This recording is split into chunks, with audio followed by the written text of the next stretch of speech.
Public Accounts Committee has rejected a proposal to reopen investigations into 1MDB.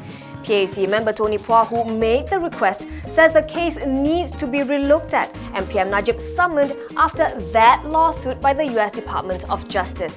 Phua also wanted the PAC to reopen its probe into former 1MDB unit SRC over the 4 billion ringgit loan from KWAP. Chairman Hassan Arifin did not share his views and turned down both requests. According to Phua, this was because he deemed the DOJ's move mere speculation. Hassan also stands by the PAC's report issued earlier this year that found that there was no misappropriation in 1MDB's accounts. The report also said that PM Najib was never directly involved in 1MDB's dealings.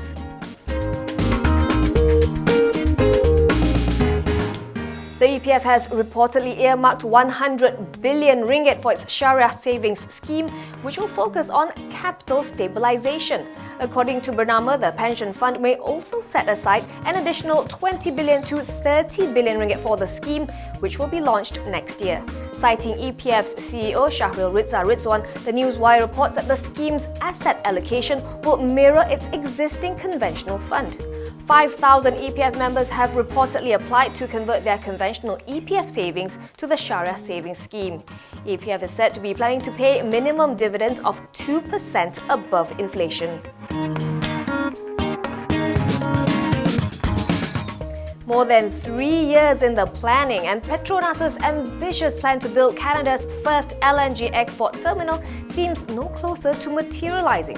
In fact, the oil giant, which is waiting for the final report on the project from the Canadian Environmental Assessment Agency, now says that it needs to conduct a total review of the project.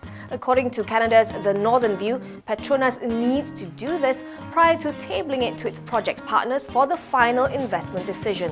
Quoting Petronas' statement, the news website reports that the massive project on Lelu Island needs coherent support from stakeholders to succeed.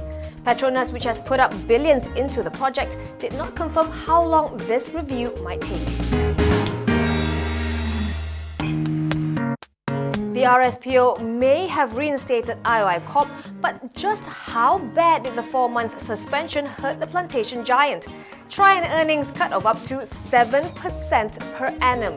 That's according to CIMB Investment Bank analyst Ivy Ng. And this does not include the potential increase in costs related to its commitments to improve its sustainable practices. Ng says IOI will have felt most of the pain in its fourth quarter ended June. She's expecting the Plantations Group to make about 1 billion ringgit in net profit for FY16.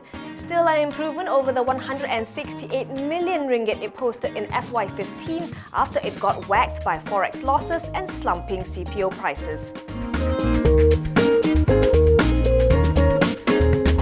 Malaysia Building Society Berhad, or MBSB, saw its second quarter earnings fall 26% on higher allowances for impairment losses on loans, advances and financing.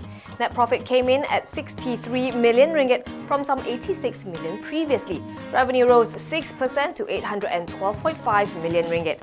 On its prospects, MBSB says the operating environment will remain challenging, though its focus on expanding its corporate business segment has shown positive contribution in terms of growth in corporate financing, loans, assets and earnings.